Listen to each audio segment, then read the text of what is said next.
Okay, so let's start with Golgi apparatus, जो कि functioning और पैकेजिंग करता है बेसिकली टारगेटेड सेलर के अंदर हो या फिर बाहर हो, जहाँ भी हो टारगेटेड तक पहुँचा सकता है, टारगेट तक पहुँचा देता है। ठीक है, ये जो होता है ये सबसे क्लोजेस्ट होता है तो एंडोप्लाज्मिक रेटिकुलम, क्यों? क्योंकि वहीं से जो सिंथेसाइज होकर निकलता है ये उसको लेके पैकेजिंग और मॉडिफिकेशन करता है। इसका इंपॉर्टेंट साइट ऑफ फॉर्मेशन होता है ग्लाइकोप्रोटीन्स एंड ग्लाइकोलिपिड्स। लाइसोसोम्स का बात करते हैं, that is molecular bound vascular structures, जो कि हाइड्रोलाइटिक एंजाइम्स होता है इसके अंदर। पीएच होता है इसका, एसिडिक डाइजेस्टिव एंजाइम्स होता है जो कि carbon dioxides carbohydrates, proteins, lipids and nucleic acid को डाइजेस्ट कर सकता है। वैक्यूल्स का बात करो, outermost tonoplast 90% of water volume में, amoeba contractile vacuole and osmoregulation और एक्सक्रीशन करता है। प्रोटिस्ट में फूड वैक्यूल होता है जो कि इनगल्फिंग करता है फूड मटेरियल्स का। माइटोकॉन्ड्रिया का बात कर लेते हैं, इसका साइज होता है 0.2 से 1 माइक्रोमीटर एंड लेंथ में 1 to 4.1 माइक्रोमीटर। ये सॉजस पैकेट शेप्ड या फिर सिलेंड्रिकल शेप होता है। माइटोकॉन्ड्रिया में मैट्रिक्स होता है जो कि इनर कंपार्टमेंट के अंदर होता है। डेंस होमोजीनियस सब्सटेंस होता है ये। इनर मेम्ब्रेन जो होता है वो इनफोल्डिंग्स होता है क्रिस्टे का। फिर उसके बाद क्रिस्टे स्पेस को इंक्रीज करता है, ये एरोबिक रेस्पिरेशन करवाता है, एटीपी जनरेट करता है, power house of the cell, ये सिंथेसाइज करता है प्रोटीन को, राइबोसोम का प्रेजेंस है और फिजन से डिवाइड होता है। Then let's talk about plastids. Plastids में we have the pigmented plastids, chloroplast, chromoplast and leucoplast. Chloroplast में क्लोरोफिल होता है, कैरोटेनॉइड्स होता है, responsible for trapping light energy. Chromoplast में होता है फैट सोल्यूबल कैरोटेनॉइड पिगमेंट्स या फिर कैरोटीन xanthophyls। ल्यूकोप्लास्ट में हो जाता है कलरलेस पिगमेंट्स जो स्टोर करता है न्यूट्रिएंट्स को, जैसे माइलोप्लास्ट के जो स्टोर कर रहा है कार्बोहाइड्रेट स्टार्च को, यालोप्लास्ट जो कि ऑयल और फैट्स को स्टोर कर रहा है, अलीरोप्लास्ट जो कि प्रोटीन को स्टोर कर रहा है। इसका जो इनर क्लोरोप्लास्ट मेम्ब्रेन होता है वो लेस परमिएबल होता है than the outer one. Thylakoid flatten membrane stack होता है। फ्लैटन मेम्ब्रेन स्टैक जो है वो अगर स्टैक पाइल ऑफ कॉइन्स में अरेंज हो तो वो ग्राना हो गया। ल्यूमेन होता है थैलाकोइड के अंदर वाला लेयर, फिर उसके लेयर नहीं, थैलाकोइड के अंदर वाला space. Let's talk about ribosome. Ribosome होता है ग्रैन्युलर स्ट्रक्चर्स, जॉर्ज पैलेट ने बनाया है इसको, not surrounded by any membrane. ये होता है दो टाइप का, टीएस और 70S। एस होता है सेड वर्क्स यूनिट जो कि सेडिमेंटेशन कोएफिशिएंट होता है, indirect measurement of density and size. Let's talk about cytoskeleton. Cytoskeleton हो जाता है हम लोगों का फंक्शन जो कि mechanical support, motility, maintenance of the cell में, शेप ऑफ द सेल में हेल्प करता है। सीलिया फ्लैजुला का बात कर लेते हैं। स्मॉल स्ट्रक्चर्स जैसे कि ओर्स की तरह काम करता है वो सीलिया फ्लैजुला हो गया। कंपैरेटिवली लॉन्गर स्ट्रक्चर्स हो गए, सेल मूवमेंट में हेल्प करता है।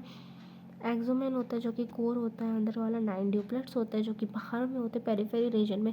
सेंटर में a pair of central located होता है माइक्रोट्यूब्यूल्स। 9+2 एरेस को कहते हैं। जो सेंटर में होता है वो ब्रिज से कनेक्टेड होते हैं और उसके बाहर एक सेंट्रल शीथ होता है। रेडियल स्पोक से वो बाहर के 9 पेरिफेरल से कनेक्टेड होते हैं और वो कनेक्टेड होते हैं एक दूसरे से लिंकर्स से, और ये बेसिकली बेसल बॉडी में रहता है of centriole like structures. Now let's talk about centrosome.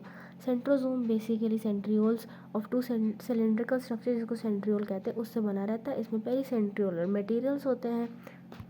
इसका जो 9 ये होता है बाहर में पेरिफेरल में वो ट्यूबुलेंट प्रोटीन से बना रहता है। अंदर में 3 होता है वो 9 पेरिफेरीज में जो होता है वो 3 होता है। लिंक्ड ये भी होता है, बीच में एक हब होता है और रेडियल स्पोक से होता है जो कि प्रोटीन कंसिस्ट करता है। ये मतलब जो सेंट्रियोल है basal body, cilia flagella, spinal fibres, ये सब स्पाइनल apparatus बनाता है जो कि सेल डिविजन एनिमल्स में काम आता है।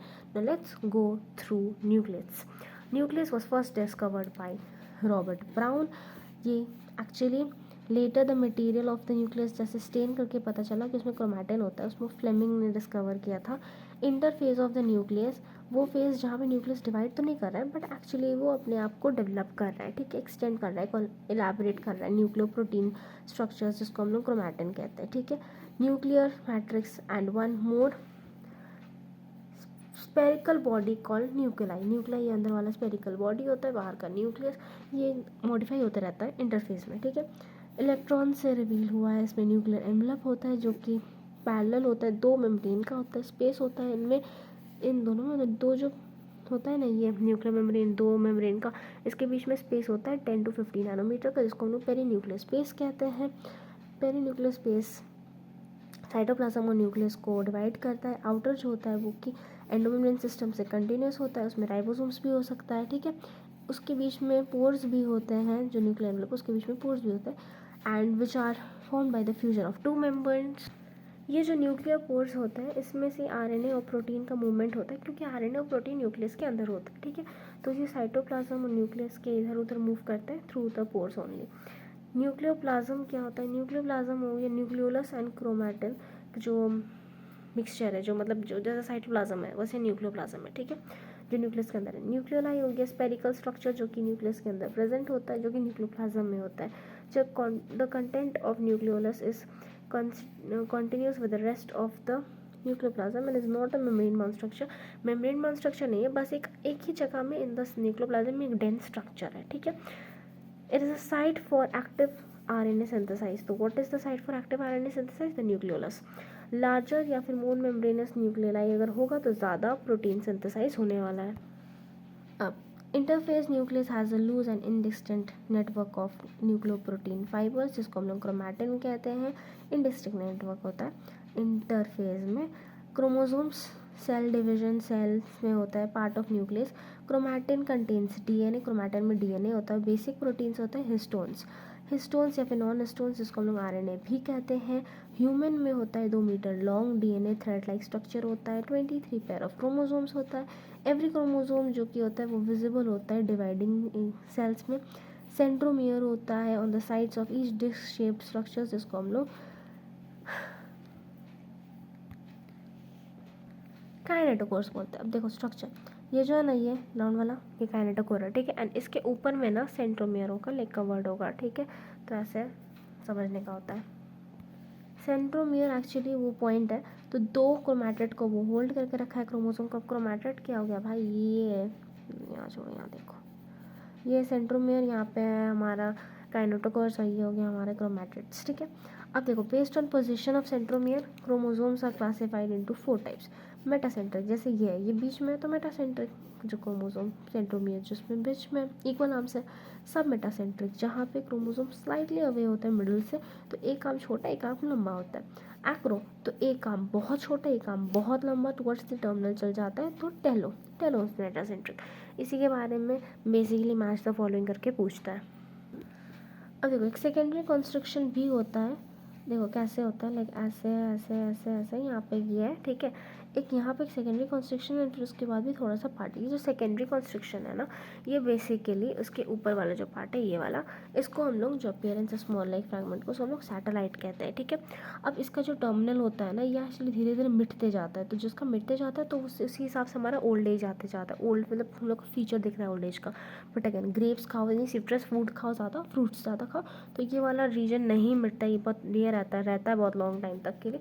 तो वी लोग younger for a very long time. तो यहाँ पे मिल गया हमारी खूबसूरती का राज। Then we have microbodies. Microbodies are basically bounded minute vessels called microbodies, membrane bounded minute vessels, जिसमें एंजाइम्स होता है जो कि both plants and animal cells में होता है। यहाँ पे आके we complete the chapter cells. Congratulations. हाँ, बेसिकली पूरा चैप्टर का रिवीजन किया हम लोग अभी, और फिर उसके बाद हम लोग पूरा जो बाकी था न्यूक्लियस से लेके माइक्रोबॉडीज तक वो वाला पार्ट कंप्लीट किए हैं, right. No I would prefer कि तुम लोग एक काम करो, सबसे पहले तो जाओ गूगल करो and then look out for the PYQs of NEET, that is of cell.